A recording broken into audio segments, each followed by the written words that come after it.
Yeah. I suppose that's where you kind of get all the time travel narratives where they find the big moments in history then become almost a crossroads. And you get the multiverse theory where for every decision, one path forks one way and then a whole new universe is created which goes the other way. Right. The admin managing that, if you were like some supreme deity having to sort of manage multiple universes. I mean, I can't even necessarily manage my inbox, so... Right. I guess that's why they would be a deity and not just a mortal. Yeah, I've got visions of like Jim Carrey and Bruce Almighty now with like post-it notes and things, and I'm like, yeah.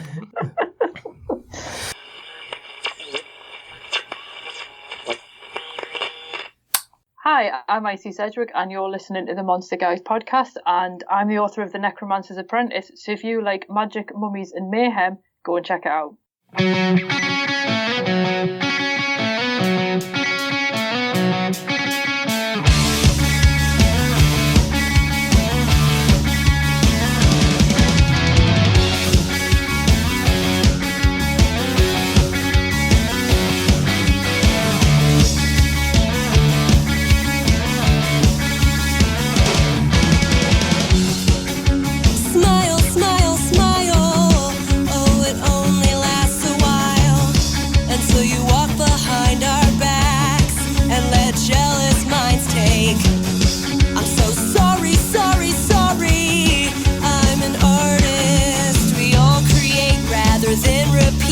Been done over again, amen.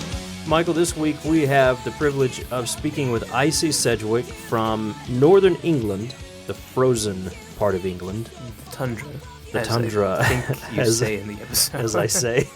We have an opportunity to speak with her about the topic of the mythology and the folklore of the Crossroads. And just a couple of months ago, when I was promoting one of her articles through our Twitter feed about this topic and reaching out to her about interviewing her, another friend of ours joined in the conversation and kind of made the comment. He said, we need a whole episode on this topic. And of course, he didn't know that I had already emailed Icy, but he was pretty excited about the topic, as we were. So Chris Cavoretto from Werewolves in Siberia, who also, by the way, composed our Dark Synth theme song for the Monster Guys podcast, this episode is dedicated to you, my friend.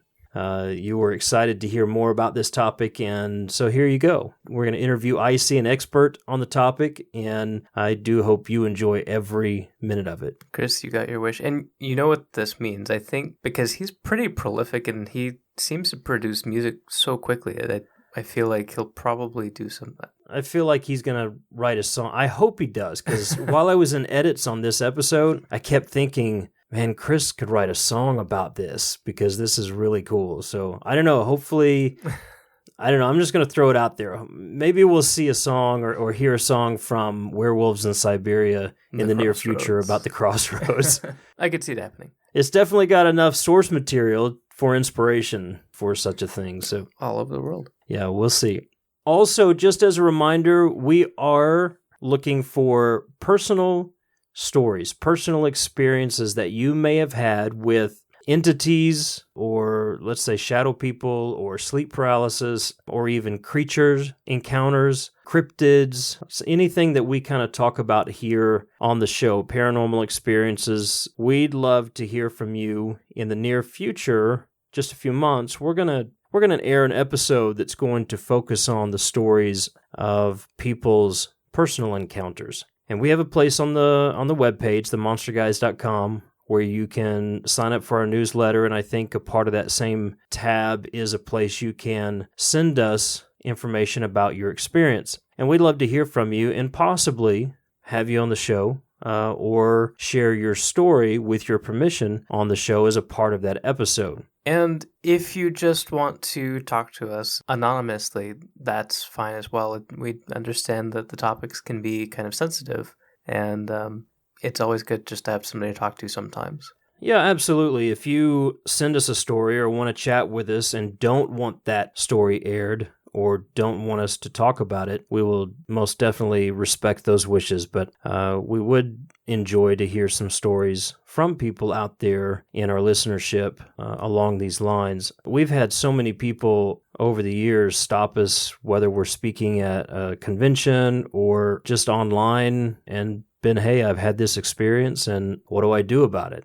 It's been a privilege to be able to help people along the way as much as it has been to entertain and to open up, topics that we talk about here on the show. So Definitely. Either way, if you'd like to share with us your experience, we'd love to hear from you. Just go to themonsterguys.com, find that tab, and send us your story and start a conversation with us. As always, you can find us at themonsterguys.com, on Twitter, at themonsterguys, Facebook, The Monster Guys. Pretty easy. Keep it simple. And we'd love to hear from you. Of course, if you're joining us on Thursdays for Folklore Thursday on Twitter, just type in hashtag Folklore Thursday. We look forward to hanging out with you there, chit-chatting with you about mythology and stories and folklore from all over the world. And Crossroads. Just a wonderful group of people that we get to hang out with there. A couple of other things before we jump into our interview with Icy. For some reason, a lot of our back episodes, like probably 3/4 of them, kind of disappeared off of iTunes and I guess off of some of the other places you can find our podcast. I'm happy to report that we figured out what happened, or at least what was causing it, and got that fixed over the last couple of weeks. So all of our back episodes, even the ones that were not so great. We were early. Yeah, we were babies in the podcasting world. But all those episodes are now available. That means all of the Monster Guys episodes, all of our Yokai Tales podcasts, and all of our Fairy Tales podcasts that are all a part of the same feed are now all showing up. So if you didn't get a chance to listen to those or some reason they went missing before you got to hear them, they're back up and ready to go. Also, Michael, in just another week, we have the rare opportunity of having 2 repeat guests on the show, Lyle Blackburn of Boggy Creek Monster fame and Seth Breedlove of Small Town Monsters, as they are about to release the 4th documentary film from Small Town Monsters Film Company titled The Mothman of Point Pleasant. So we get a chance to chat with them about that film, about the Mothman, and all the events and happenings surrounding the Mothman appearances back in the mid-'60s. So really good conversation with them. Looking forward to everybody being a part of that. So that's going to be ready in about another week, and it's actually going to drop the day before the film releases. So I'm very excited about that. If you want to see or read a film review that we did for the Mothman of Point Pleasant, it's up at themonsterguys.com. We'd appreciate you giving it a read and throwing some love toward Seth and Lyle and Small Town Monsters. Definitely. It was an absolutely stunning film. And I think I pointed this out when we actually talked with them, but this proves that we do not eat our guests, as one... That's true. We do not. One commenter suggested. Was somebody said one time that we just eat our guests because they come on one time and they never show up again. But I don't know too many podcasts that have repeat guests, and yet we do. So we'll have Seth and Lyle on again next month. It's going to be a lot of fun. Or just another few days, which will be next month. Man, this year is going by fast. Yes. Anyway, let's jump into this conversation with Icy. So this is a fascinating topic, Michael. We go into quite a bit of depth with regards to the mythology and the folklore of the Crossroads, and yet we still leave it open for further conversation. This was a really fun interview to have with Icy and a great conversation about this subject. So really excited to dive into it. I don't want to go into it here. I want to get into the interview. So let's do that now. Let's change over and talk with Icy Sedgwick from the frozen tip of England about the mythology and the folklore of the Crossroads.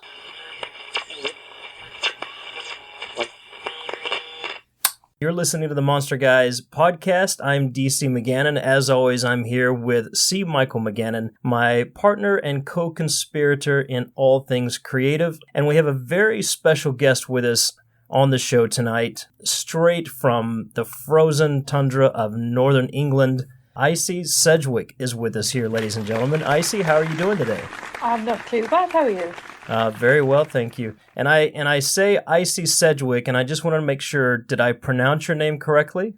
You did indeed, yes. It's usually the spelling people get wrong. Okay. Well, it's a very beautiful and unique name. Can you give us any background or history on that name, the meaning or anything? Well, Sedgwick's my surname. I mean, that's just what I was born with. But Icy came from, back in the day when everyone used to have really weird internet handles and no one went by their real name. Right, Like, right. I'm talking like way back in like face party days, yeah. And my username was Icy Cobweb because I've always loved frozen cobwebs. I just think they look amazing. Oh, wow. And then one of my friends just shortened it to Icy and it stuck.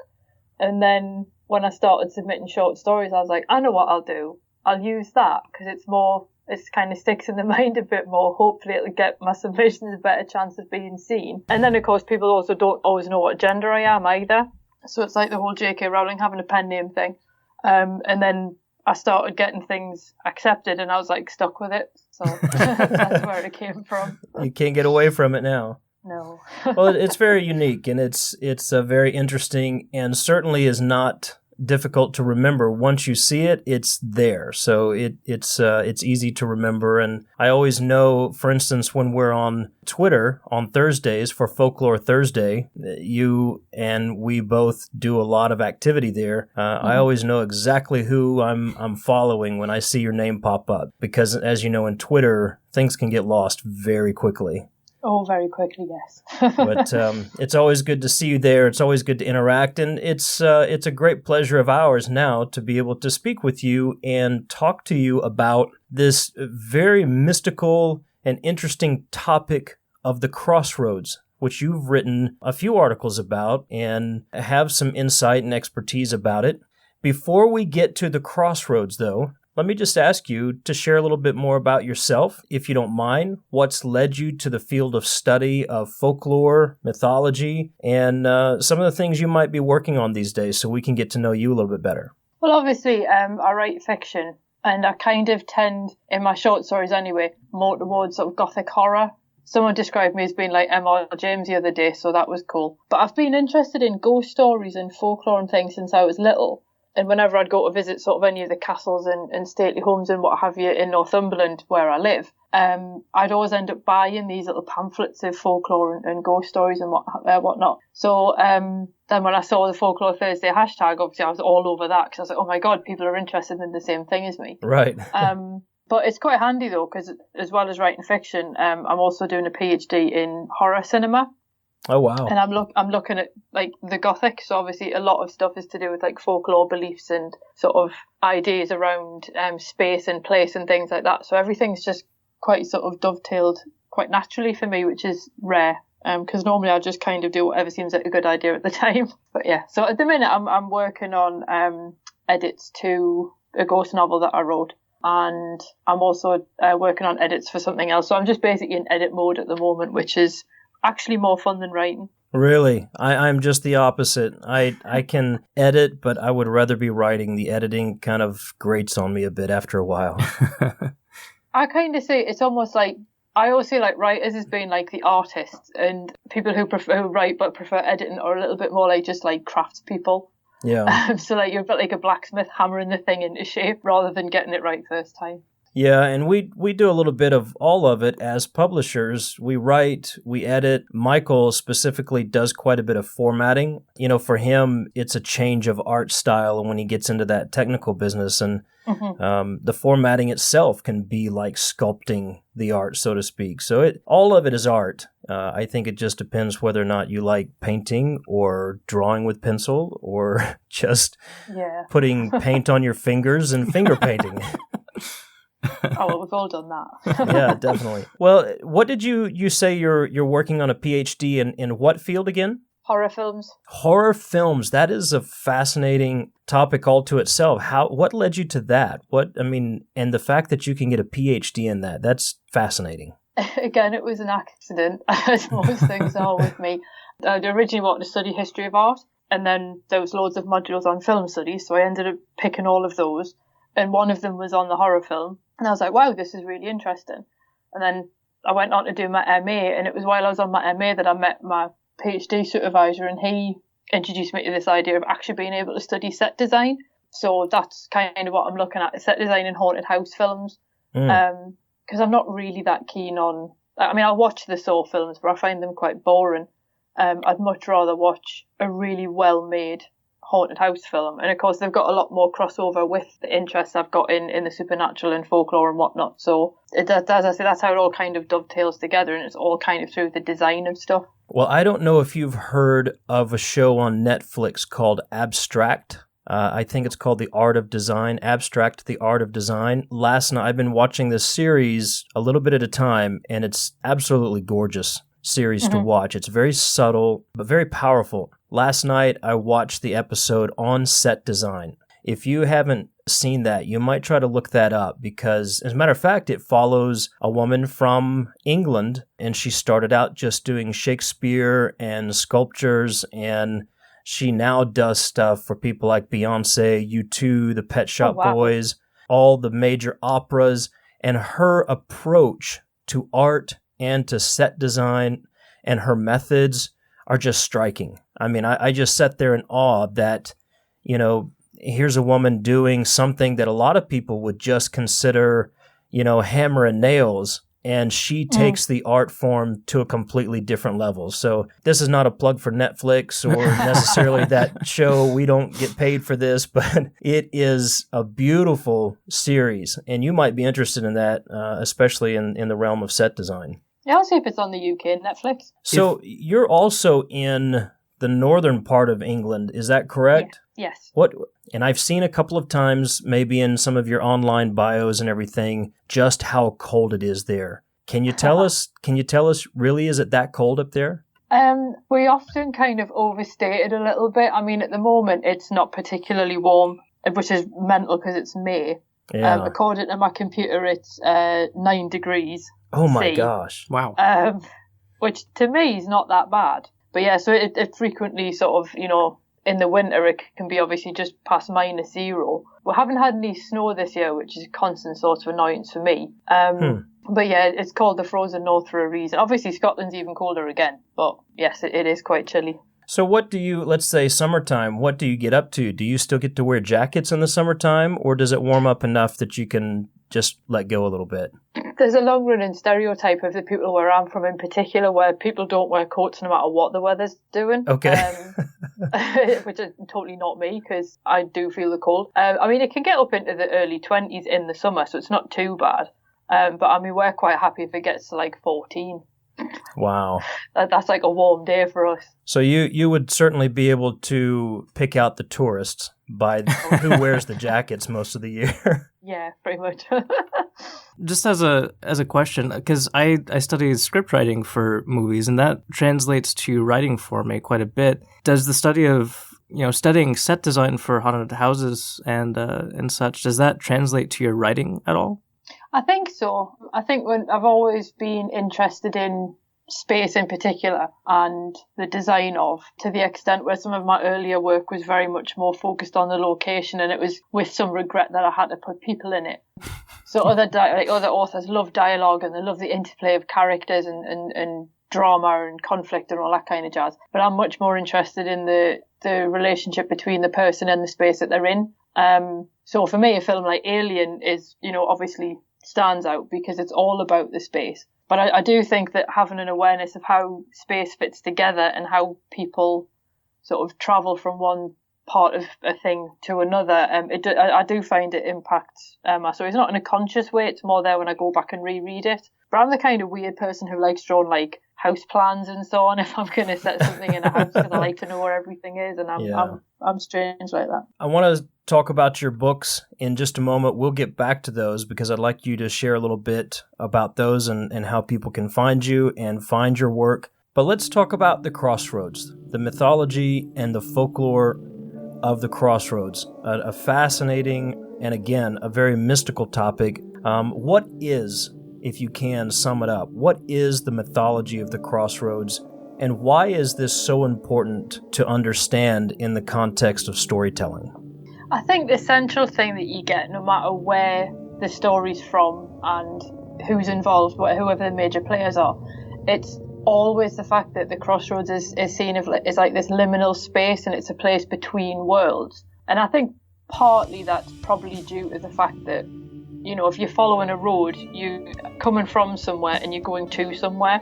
Whereas when you then put an intersection in, it's all of a sudden it's not quite so clear cut. And so I think in a lot of cases, that's where you go to meet sort of creatures that are on the boundary between the worlds, because that's where the veil's thinnest, at the crossroads. And I think the other thing as well, which I've come across more so in English folklore than elsewhere, is the crossroads often mark like the boundary of property as well. So it might mark parish boundaries, it might mark the end of somebody's estate, because we don't really have like land that doesn't belong to anyone. Like all land in this country belongs to someone. So it definitely, it's quite a physical marker between places, but that then means that the crossroads itself is neither one place nor another, because obviously the roads mark the boundary, but then the bit in the middle doesn't actually mark any of them. So I think, again, it's that fact that it doesn't belong to somewhere, it doesn't belong to someone, it's just there. I think, again, that's why it's often seen as being the place to encounter whatever the spirit or mythological figure might be. And I think in terms of storytelling, it's I like to think of it as it's being a place of potential, because of the fact that you've got all these different directions. And obviously we always think of a crossroads as being four-way, but it doesn't have to be. If you think of the bit in Alice in Wonderland where she looks at the signposts and the point in all different directions, right, that could be any crossroads really. So I think it's that potential. Which way is the person going to go? Like the old choose your own adventure books. That's kind of the crossroads in print. Well, and you said you said something that it's similar to the veil. Almost if we as the reader or as the human in our own world are on a path somewhere and we see a crossroad, we see that crossing, and it's almost like the veil. The first thing and you also mentioned the border of properties. The first thing that came to mind was the Powery and the border of a churchyard or a graveyard. And so I think about those concepts and those examples, and it would make sense to me that the crossroads are just as important to us as they are to whatever it is that's crossing, whether it be a creature or a spirit. It seems like it would be just as important on both sides of the veil. I think so, yeah. I mean, I think that, if you sort of thought of them in terms of doors, they're a door that swings both ways. But then you do have to wonder what they look like on the other side. Do they have the same fascination for them over there?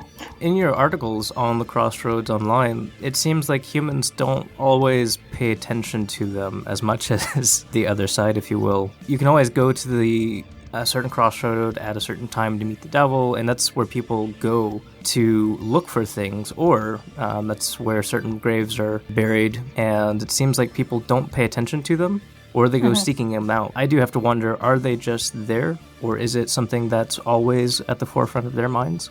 I think it's probably not. So I think for people who don't necessarily take an interest in such things, they're probably just there, and they're more of a nuisance than anything else. Right. And the thing is as well, I mean, you can even think of things don't even have to be a crossroads in terms of two roads crossing. I mean, it could be a railway line that crosses a road. It's still a transit route crossing another transit route. So I think, most people, it's just something that they encounter every day, not necessarily, they probably don't have those same connotations, I think. Yeah, a lot of it, I think, boils down to the level of awareness that we have for what's going on in the world and possible worlds around us. And that kind of brings up another question that I was going to touch on a little bit later, Native American beliefs, where two rivers meet or two bodies of water meet. It's pretty significant in their storytelling and in their history. And I even mentioned to you before we started recording my thought, what about the crossing of time, something that we can't see, or the crossing of magics? Things that are not necessarily natural elements. I believe those things play into the mythology and the storytelling of the crossroads and have pretty heavy impact in our own lives as well. Do you believe so? I think so. I mean, obviously the thing that always strikes me whenever you think about, forces that you can't see and things crossing, I always think of ley lines. So I was really pleased to see those in the latest Ghostbusters film, because I don't think that ley lines get enough love. And just this idea of this intersection of natural forces actually creating a problem. And because obviously we've got, various, I've forgotten the name of the period that they're from, but Neolithic sites and so on at these intersections of ley lines. So I think, the idea that you would have, sort of prehistoric man and then other cultures around the world and are all having these same myths around something that's actually quite basic, you think, well, they've had no contact with each other. I'm pretty sure that, the Native Americans who have these ideas about, say, two rivers crossing probably haven't encountered a Neolithic man in the UK with ley lines. So the idea that they would both have the same or a similar belief system, you do sort of wonder if there must be something in it. Yeah, and you know what? I'm glad to hear you give some love to ley lines. Michael and I use ley lines really heavy in our young adult series, Charlie Sullivan and the Monster Hunters. From book 1 all the way through, ley lines play a very prominent role in communication and travel and the ability to block or allow magic to flow freely. So we have a huge emphasis there, and I'm glad to hear you say that. Yeah, and in our series, a ley line tangle is where it's basically a giant intersection of ley lines. So it's basically a really big crossroads of ley lines. Yeah, and obviously in those books, that's where a lot of our settings are focused. Yeah, a lot of dangerous things happen, a lot of good things happen at those places. So, Icy, tell us, if you can, share with us a couple of prominent stories or legends that we would find at the Crossroads from history or mythology and folklore. What stands out to you? I think my favourite story, and it's not a particularly major one, it's not sort of epic and technical or anything, it's just I remember it in a children's book by, I think it might have been Usborne, and it was the fact that if you had warts and you wanted to get rid of them, you had to rub them with a piece of meat and then bury them at the crossroads in a bag, and then that would get rid of your warts. But then if somebody dug them up, they would then get your warts, and I just always loved the idea that there was people going around crossroads digging up random bags and ended up with warts. So that's probably my favourite. It's not serious. I don't think it's serious anyway, but it's just quite a charming little tale. But I mean, we've got a story in Gloucestershire, I think it is, about a grave at a crossroads called Betty's Grave. And nobody actually knows who Betty is in any of these stories. It's somebody's grave and nobody knows who the somebody is. And, there's as many stories as there are probably people in the country, but in some stories she's a gypsy, in other stories she's a suicide, because obviously suicides are always buried at crossroads. And obviously most commonly she's a witch. And in this country, the stories make it sound like we had a major witch problem, but I don't necessarily think that was true. I agree with you. And I'm going to plug her book, Willow Wincham's book, Accused. I think it's English Witchcraft or something. Is really good at debunking ideas around how bad the witch panic was. But anyway, Betty's Grave. Most people think that she was a witch. And in one tale, she was abandoned at the crossroads as a baby and then ended up becoming a witch and was later hanged and buried there. And then in another story, she just randomly turns up in the village one day and she's stark naked. Nobody knows who she is. She can't speak. She doesn't know where she's from. She just appears this particular day. And while a couple take her in, they also, the rest of the village all are like, ooh, she's a bit weird. We don't really like her sort round here. And they decide to hang her as a witch, as you do. And she, obviously they bury her at the crossroads, but then sometime during the night she basically gets out the grave and goes home again, which obviously causes some consternation among them. So they hang her a second time, and they bury her a second time. This obviously doesn't sit well with her because she comes back a third time, and they hang her a third time, and they're going to bury her again, and she basically says to them, put flowers on my grave and I won't come back. I mean, I would probably ask someone not to hang me again, but that's what she asked for. So they bury her again, and they continue to leave flowers on her grave right up until the 1970s. Now, one story I read, because I looked into this, thought this all happened in about 1786. So for almost 200 years, people were leaving flowers on her grave. And then, for whatever reason, they stopped, probably council cutbacks. And then people started reporting seeing a ghost. And then they started leaving flowers again, and she's never been seen since. So whether it's true or not, I don't know. But I just think it's one of those lovely little stories that seem to litter the rural back roads of England. But I mean, obviously, the best one of all has to be Robert Johnson and the Devil. Yeah. Has to be. I mean, the idea that somebody who's a middling guitar player can just rock up to some crossroads, play the guitar, and then come back as a guitar wizard. I mean, I would have done that if I'd known that was an option when I was learning guitar at school. That would have been a lot quicker. But yes, I think that's my favourite one. Robert Johnson and the Devil. Well, and I think it goes back to the whole, especially with artists and musicians, the selling of your soul to the devil in order to gain great artistic, magic or whatever, and go on to be highly successful. And then you die with that secret, you die with that price, if you will, for gaining such high artistry. Yeah, and then it's interesting. There are a lot of celebrities that die at that age too, that seem to take off and then just die at 27. That's true. And it's kind of creepy. I always love the idea of the whole selling your soul thing, because in my head I sort of think, what would that look like? Does he have like a check-in desk, or where does he store them? Has he got a filing system? So again, my brain kind of goes off in these weird directions. Right. But it's, I suppose it's one of those things where it also makes a really good story if you've just been taught by some really awesome dude, but you're trying to make a name for yourself. You're going to probably get much better PR if you say that you were taught by the devil. Oh yeah, definitely. Well, and I have heard several specific stories from artists who have gone to a specific person and a very unique location in order to experience this. One lead singer for a band that I heard a story about, he was involved with a spiritual teacher, a very unconventional spiritual teacher, and the teacher told him, you have to go to this place, and it happened to be one of the locations in the world, and I can't remember which one, but he said, you have to go to this location. It's a portal to the underworld, and you'll come under some form of hypnosis or something. I can't remember exactly how he did it, but you'll encounter a set of stairs, and you need to descend those stairs, and the devil will meet you halfway, and you're going to have to make your transaction in that place, and then you'll come back from that, and when you do, you'll receive what wish you're asking to be granted. And this is the story this guy tells all the time about his success. And upon that transaction taking place, his band actually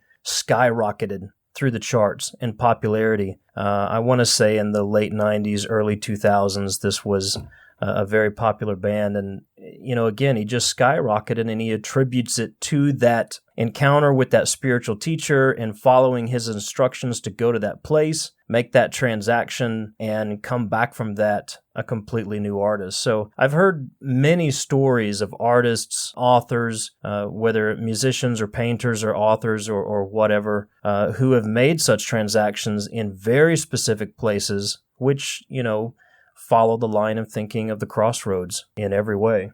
Very much so. I know the Paris catacombs is supposed to be one of the entrances to hell, and obviously I went, because that's what you do when you're in Paris, queue for 4 hours to get in the Paris catacombs. And it was just before As Above, So Below came out, so it was good I hadn't seen that first. And I honestly say I didn't find any portal to hell. I mean, it's probably not in the tourist section, I'm guessing, but that would be Snapchat worthy, I think. Yeah, definitely. But did you go there with a specific request for the devil? I've got many requests. I'm not really sure we'd fulfill most of them. More of a shopping list. Okay. I just wondered if you took anything to that crossroad or to that portal and tried to open it up, or you just hanging around. I don't know. Perhaps that's where I'm going wrong. Well, and here's a random thought. DC had talked about crossroads of time, and in Japanese mythology and Japanese folklore, there's also a crossing of time that it's not necessarily a place, although certain places are more important than others, particularly shrines and temples. But the crossing of time, like Twilight, would probably be the best example, is when you're closer to that other side of things.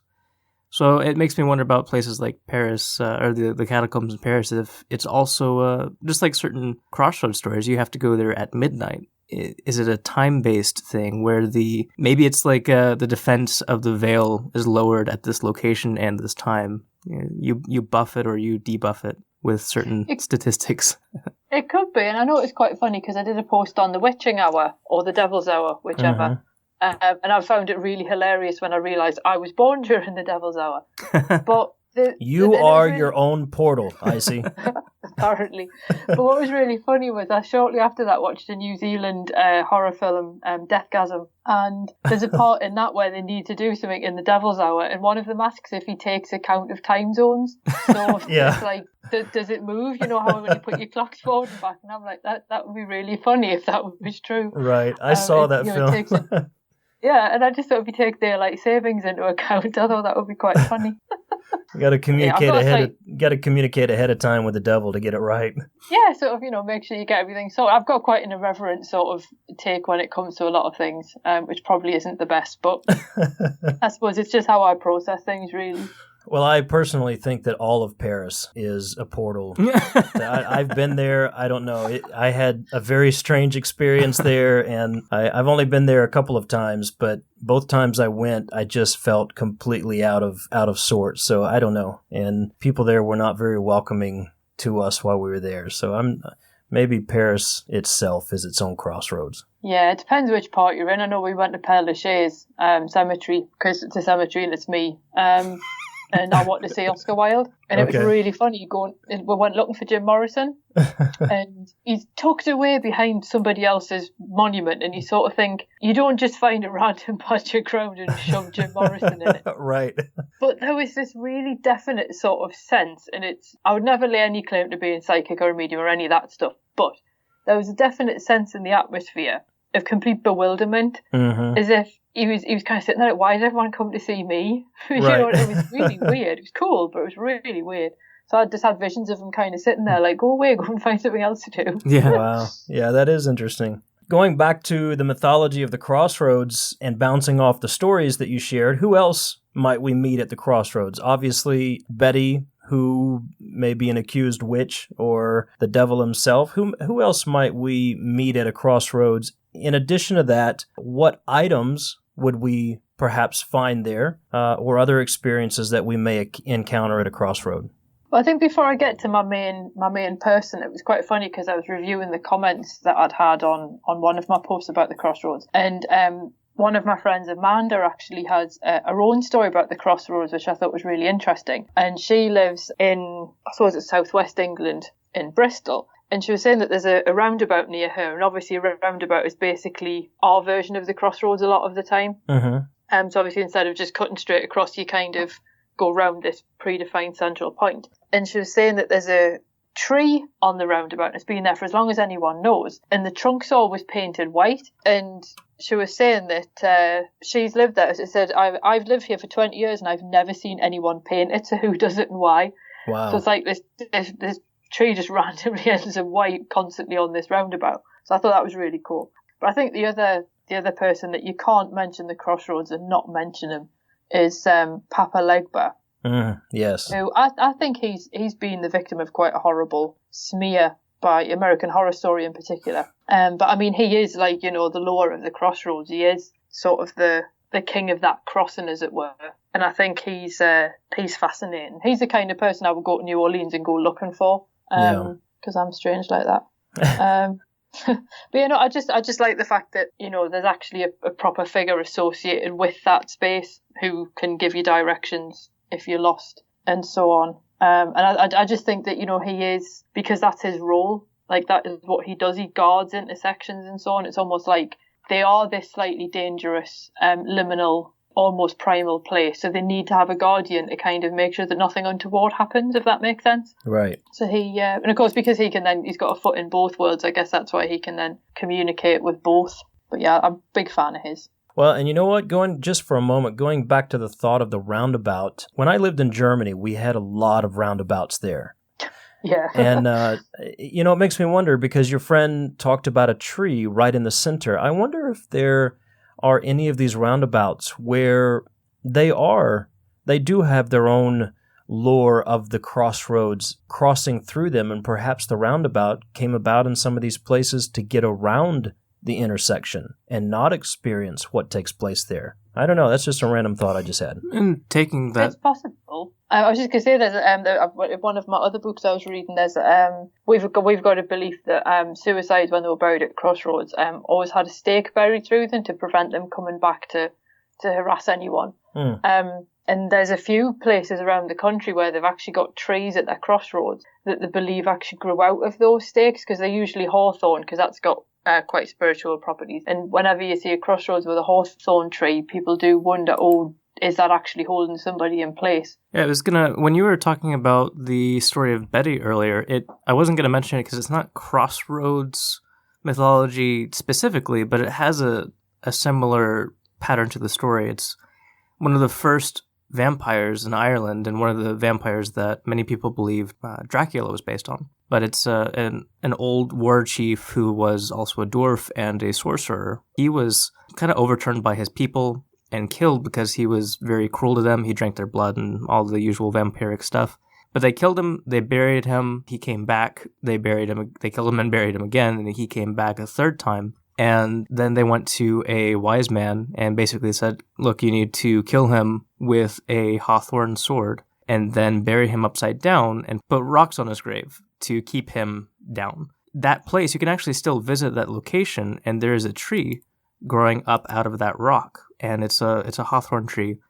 And to this day, it's kind of funny how you mentioned that with Betty's grave, they stopped planting those flowers and they started seeing visions of her again. With this grave, similarly, somebody tried to remove the tree for landscaping or something, I think, and they couldn't because there were machine malfunctions that led to very weird and violent injuries, and it just seems like a cursed location that they eventually just left alone. That sounds for the best, really. Yeah, but it is an interesting thought because there's a tree marking that spot as well. I don't know. Maybe we do need to research and see if more of those trees are in the roundabouts do have any historical reasons or historical significance. Definitely worth looking into. Icy, let's go back. I kind of interrupted the thought pattern, I believe, on Papa Legba, but let's go back for a moment. You brought him up. For people who may not know, he is a prime spirit, or some would call a deity, a god of sorts, of Haitian voodoo. And a lot of people associate him with Louisiana voodoo.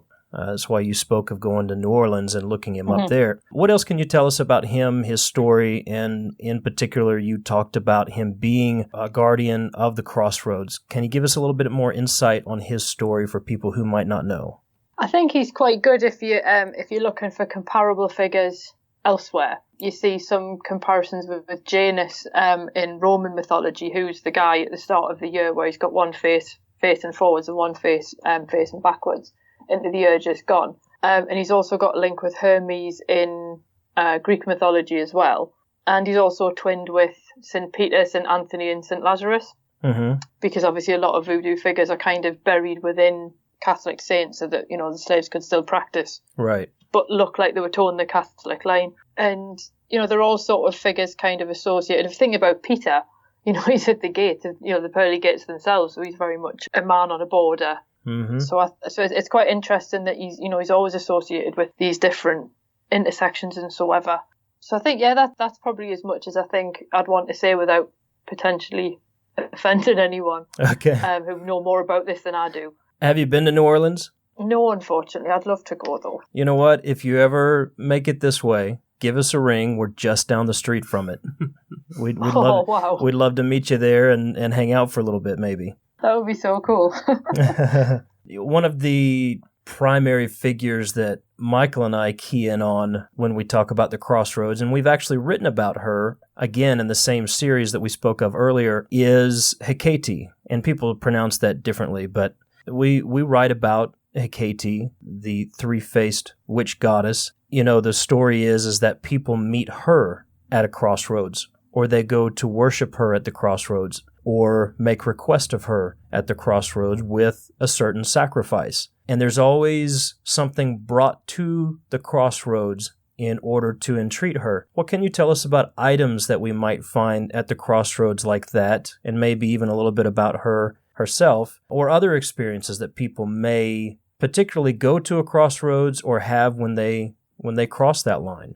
Well, I think one of the things that's really interesting about her is, when you look at Greek mythology, you always kind of look at it in terms of the Titans and the Olympians, and she doesn't fit in with either of them. Right. I can't remember where she fits in the genealogy exactly, but she's always she's a very, not peripheral figure, but she's very much neither one nor the other. And I think that grants her a certain ability to sort of move between realms quite easily. I mean, obviously, a lot of modern witches still sort of worship her now, but I think she sort of seems to have been adopted in terms of more metaphorical crossroads. So people often talk about being at a crossroads in their life and so on. And I think to me, I've always seen her as quite a positive figure, not a negative one. And she seems to be very good at either obviously or slightly more subtly giving advice as to which of the directions you should perhaps follow. And I think that's what's quite interesting. I did quite a lot of reading up on her, and a lot of people just used to leave food for her, and I just thought that's just my kind of gal. People are just rocking up with some dinner for her. But I mean, the thing is, she's kind of almost like the patron saint of all kinds of herbs and poisonous plants as well. And I think, again, there's that idea that, I mean, I remember reading in a book once that someone who can't hex also can't heal. So I think she's at that kind of border between one thing and another. So what might be a poisonous plant to someone might actually be a cure to someone else. Digitalis would be the most obvious example. Right. It's extremely poisonous, but also heart medicine. And my favorite plant. Yeah, I think because she's got a foot in both worlds, she's certainly somebody that you would encounter at Crossroads. And obviously because she's also, and like when you say about crossroads of time as well, she very much stands at that crossroads of past, present, and future, almost as if they're all happening at once. Right. Which, if you believe certain versions of quantum physics, is true. So it'd be quite nice to think that the ancient Greeks had a bit of a jump on Einstein. I think probably they did. I think there's a lot of jump on modern science that we don't pay much attention to, or just kind of gets lost in story from times past. Definitely. And I think a lot of the time, if they didn't know how to communicate these huge concepts, the best way to do it is through story. And that's also conveniently how we remember them, because if you just tell someone facts and figures, unless they're of that way inclined, they're not going to remember them. But if you kind of wrap them up in a story, it's how humans communicate with one another. So I think it's what we might look as like twee folklore or twee mythology or whatever, I think is probably there's definitely a grain of something in it. If you peel away the metaphor and, the fact it's probably been sanitized millions of times over the centuries, There probably is quite a lot we can learn from them. I certainly agree with you, and I believe, not to make trite of the term, but I do believe we are at a crossroads in time with regards to storytelling. If you look in the past, again, like you said, stories, how we communicate, it's how we understand, it's how we learn, it's how we retain best. And I believe in our day and age, with modern technology and industrialization and all the things that go along with that and have for the past couple of 100 years, we've gotten away from storytelling. And Michael and I talk about this quite a bit. I think one of the best things you can do with a group of people, friends or family, is sit around the campfire and share, or sit around the dinner table and share those stories of the day. I believe we've lost the art of storytelling, but I believe we've become so overwhelmed with technology and modernization that we long for those stories once again. And I believe we're moving into a different era where we not only recapture the art of storytelling, but we are seeking out the truth and the message in the stories of our past, the stories of our day, and what that's going to look like for the future. So I believe storytelling is its own crossroads, and I believe we're right at the heart of it at this point in history, and I'm very excited for that. And I think Folklore Thursday is probably one of the greatest examples of that in online communities, because, I was really surprised to see Folklore Thursday in its full swing, because it's not just a mix of, here's a story here and here's a story there, but there are people who actually go back and do some extensive research and find some very obscure references and sources. And that's exciting because it shows that people are interested in going back and actually researching and studying things again. And for a long time, I feel like we had just watered down a lot of fairy tales and really lost interest because they all seemed too silly almost to pay much attention to, which is sad because some of those goofier stories are actually some of the best ones out there too. But it is nice to see that people are still very interested in it and that it's coming back. I think it's quite interesting what you're just saying about the stories being watered down because, mentioning no names, Disney, but I think a lot of the the original sort of fairy tales, when you look at, say, the original Sleeping Beauty, that's dark. Yeah, there's stuff in there that you Very couldn't dark. really get away with, Yeah. And I think it's quite funny because you then have, I mean, obviously, in a lot of cases that the idea of the fairy tale, it was obviously a warning for someone. If you think about, obviously, don't go under that bridge, there's a troll. I mean, now you'd be like, don't go on Twitter, there's a troll. But I think it's quite funny how the fairy tale then became this happily ever after, girls want to be princesses and all that stuff, which I do not understand. And I mean, my dad's got a running joke that if I was, the only princess I could tolerate being would be Leia.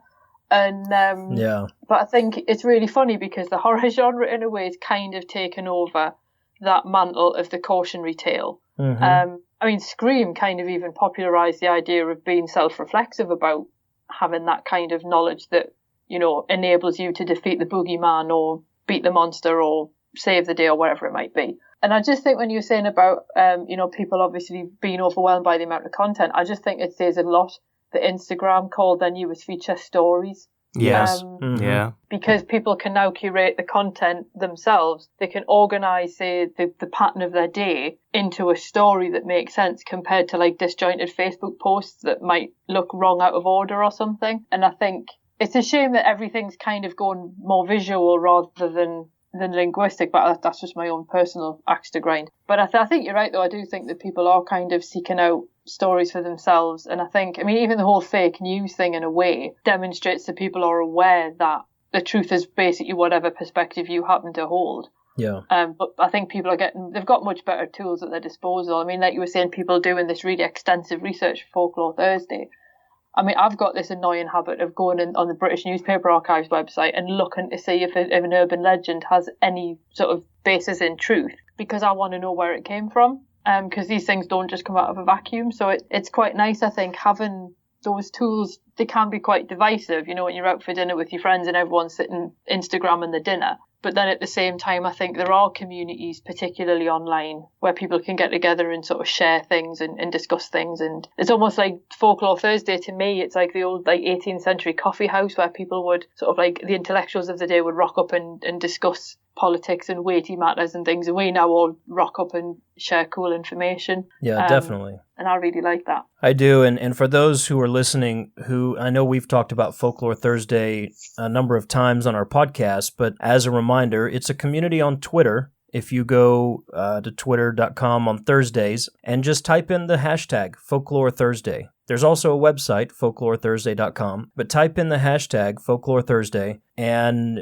literally you can just dip your toe in the river of this flowing source of folklore, mythology, whether it be architecture or sculptures or stories, pictures of all kind, people giving their spin on it or reaching back. Icy, you have not only touched on the topic of Crossroads, but one of my favorite topics that you write about is plants, the magic of plants and herbs and the folklore and the history surrounding plants and flowers and herbs. I absolutely adore that topic. You mentioned the digitalis earlier, and I'm not sure if you heard Michael, but that's his favorite plant. And it holds such weight in a lot of stories of the past and application even now. But if you want to experience something truly unique, hang out with us on Thursdays. And it's based on a British time, but I know that for us here in America, it goes throughout our day as well. We just continue the conversation.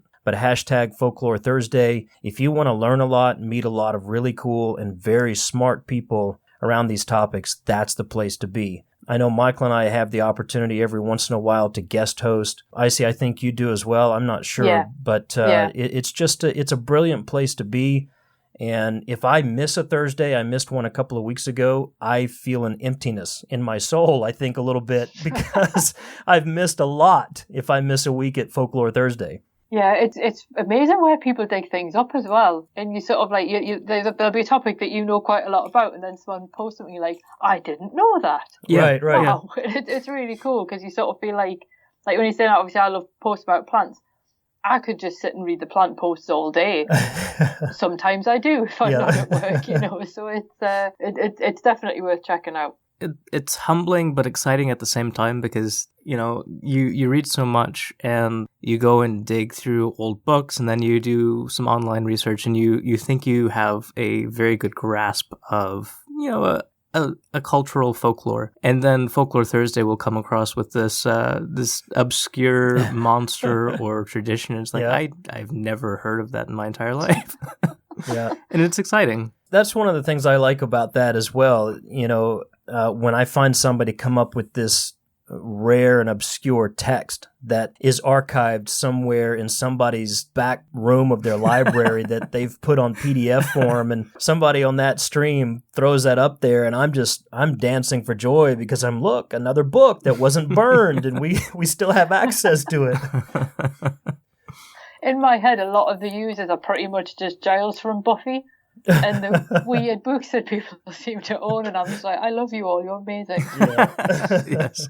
I do believe, going back to the topic of Crossroads, that it has a modern application. I believe every day there's a reason the term exists. I'm at a crossroads in my life. I believe people experience, whether little bitty mini crossroads on a daily or weekly basis, or a big one, some major life-altering decisions that they have to make, or something that has happened to them. I believe we still have these crossroads in our life. And I would say to anybody listening, when you find yourself at a crossroads, pay attention who's there with you. Pay attention to your environment, your surroundings. I don't believe those people or those things or those environments are there by accident. So I would say when you're seeking out answers and you're seeking truth and you're just trying to, if nothing else, sort through the mess of our day, with regards to politics or corporation or, our environments being destroyed or whatever else is affecting us, you're going to have those crossroads. And I would encourage you to be a little bit more aware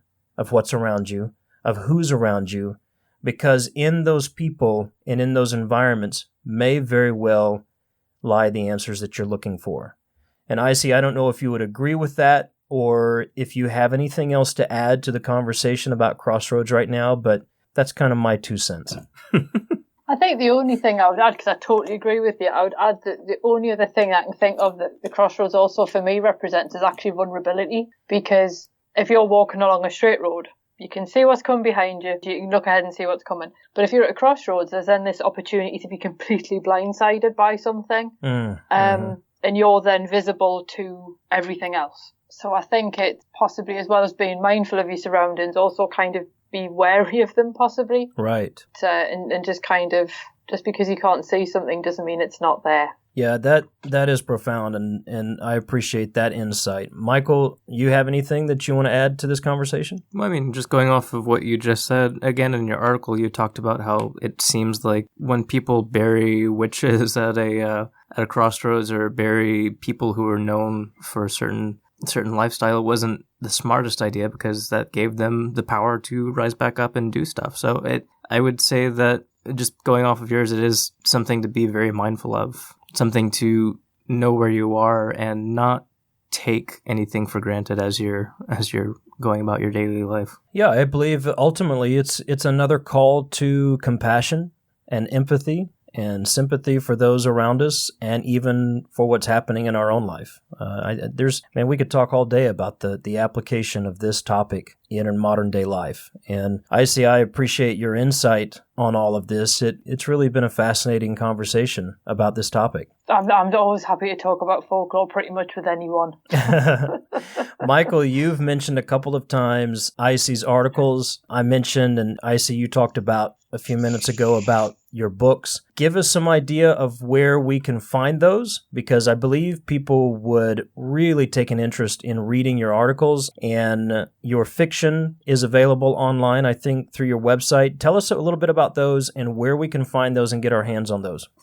Well, it's quite interesting you say that, because literally this morning I redid my entire website. Oh, wow. I was procrastinating, but never mind. So you can find me at icysedgwick.com, and that's Sedgwyck. I've had some weird versions of Sedgwick in my time. And yeah, if you go there, I do have a couple of things available for free. I've got one which is a collection of short stories which have all been, they were all previously published elsewhere, and you've got all kinds of weird and wonderful type stories in there. They were described as being a bit Neil Gaiman-esque, so if you're a fan of the great man himself, you might like those. And you can get those if you just go to my website. Like, the first thing that you see is a link to the page where you can grab that. And if you're specifically more interested in stories about Crossroads, because like I've any excuse to write about Crossroads and I'm quite happy. If you go to either of my articles on Crossroads, there's a box in there, and if you sign up, I'll send you all of my folklore articles when I post them, which saves you having to come back. But also I'll send 3 of my Crossroads inspired stories, one of which is about what happens if you try and dig up a crossroads to remodernise it. Oh, wow. And how horribly that goes. So one of them's definitely in there. So yeah, it's just all on my website. So if you like, I write westerns if you like westerns, because that made sense for a girl in the UK to write them. I write dark fantasy, so if you like J.K. Rowling meets Tim Burton, that's more your bag. Or I've got my gothic horror and things based on folklore as well. So fun for all the family. Very cool. IcySedgwick.com. And of course, we will post links in our show notes to all that. So you can find that at themonsterguys.com along with this post as well. So we'll make it easy for you to click those links. I would definitely encourage anybody to go check these out. I read a lot of your stuff, and I've also downloaded your book and have started that. So, and I believe you also write for folklorethursday.com. Am I correct? Yeah, I'm pretty sure. Sometimes you read so much that you forget where it's coming from, but I was pretty sure that I've read your articles on folklorethursday.com, and I'm sure in either place, your website or theirs, you can just punch in the search bar and your stuff will pop up. So yeah, it'll be on theirs. All in all, thank you so much for your time today. It's been a great conversation. As always, I love the insight that you bring to the table about folklore and mythology. And it's just been a pleasure to finally get to have a voice-to-voice conversation with you. I'm just glad you could understand my accent, to be honest. Oh, I love the accent. Well, thank you so much. Is there anything else that you'd like to share with us before we sign off here today? The only thing when you were saying about people, caring for each other, the 2 wisest men I've ever come across always said it, and I want to share it again today. Be excellent to each other. All you can say. That is deep, profound, and very applicable, very encouraging. Especially in today's world. Yeah. Thank you so much for your time and your insight and sharing a little bit of your heart and mind on folklore today. It's been a pleasure speaking with you, Icy. Anytime. Thanks so much.